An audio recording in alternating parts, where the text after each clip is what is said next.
químicas, né, verdadeiras em laboratório, o que a gente está fazendo? A gente está lidando com o real. Então, a gente tem que levar em consideração alguns outros fatores, né? Que aí entra nos casos especiais aí de estequiometria, que na realidade não são especiais, eu gosto de chamar de casos reais. Então, você vai, por exemplo, você vai reagir estequiometricamente, você vai colocar a massa de um reagente certinho, vai lá, vai calcular a massa molar dele lá, vai pesar a equivalência que você quer colocar em massa, vai fazer a reação lá. Mas primeiro, antes de fazer isso, você tem que ver o grau de pureza de todo o reagente. Se ele é 98% de pureza, se ele é 70% de pureza.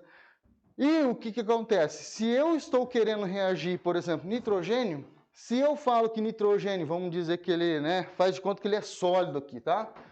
Se eu quero reagir nitrogênio, o que vai acontecer? Eu quero reagir nitrogênio. Se ele for 70% de pureza, as impurezas não vão reagir, certo? Por quê? Porque eu tenho 30% de alguma coisa que não é o nitrogênio. Então, se eu considerar 100%, eu estou fazendo o cálculo errado. Você está entendendo? Porque eu estou considerando uma massa de 100% de gás nitrogênio e ele tem 70% de pureza. Os outros 30% é formado por qualquer outra coisa, sei lá. Então, o grau de pureza você analisa antes de começar a fazer os cálculos, tá bom? Você desconta antes. Considere uma reação entre soda cáustica e cloreto de hidrogênio, considerando que a soda cáustica tem um grau de pureza de 75%, né? Quanto que vai formar de sal lá na reação? Primeiro você desconta os 75% para depois começar a fazer a reação. E aí você tem o quê? O rendimento de uma reação. Estou falando da pureza, você tem o rendimento. O rendimento, ele nunca é 100%. Na vida, nada nunca é 100%. Nada. Tudo tende a 100%. Tudo tende, né? Então, o que acontece? Se você faz uma reação ali, você não vai ter 100% de rendimento. Uma reação real no laboratório, se você chegar a 70% de rendimento, rapaz, você tem que dar pulo de alegria que está ótimo. Entendeu? Está ótimo. Quando não dá 30% de rendimento. Por quê? Porque na realidade tem algumas situações ali, né, o grau de pureza vai interferir para que você não tenha 100% de rendimento.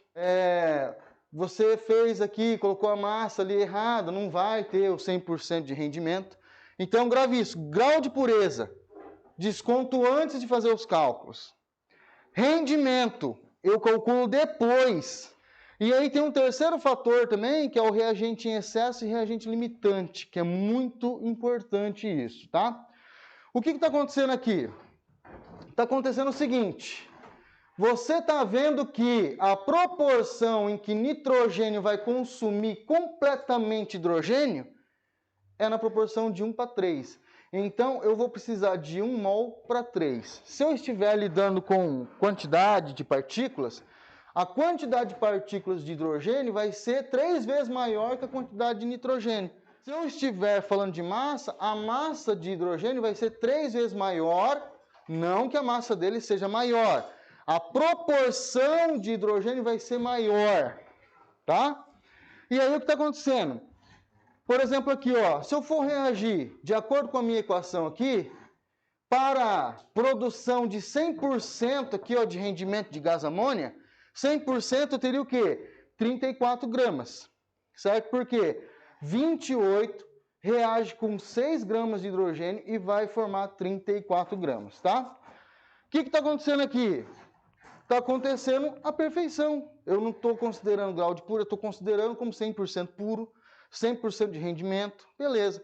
O que vai acontecer, o que vocês acham que vai acontecer, por exemplo, se eu colocar 28 gramas e 8 gramas de hidrogênio para reagir?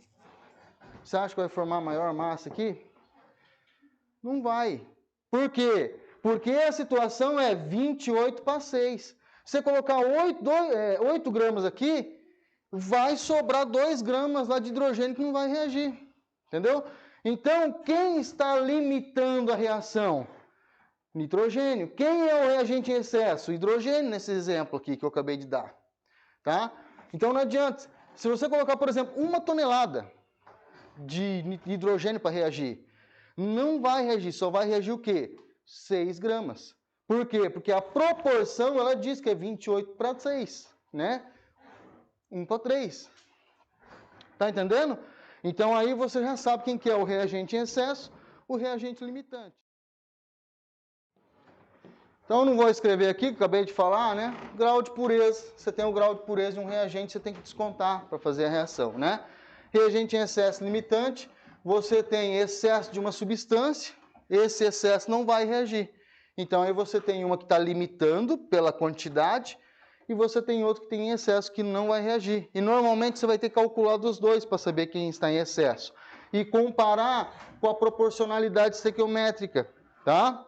E aí você tem o que? O rendimento de reação, que normalmente não é 100%. Lógico que, estou falando de uma situação real. Se o enunciado de um cálculo estequiométrico não fornecer grau de pureza, não fornecer rendimento de reação, ele está considerando como se fosse a reação perfeita, pronto. Né? Então você não vai descontar nada, tá? Ok? É isso que nós temos aí. Só isso. Agora o que a gente tem que fazer? Praticar bastante esse negócio aí, tá?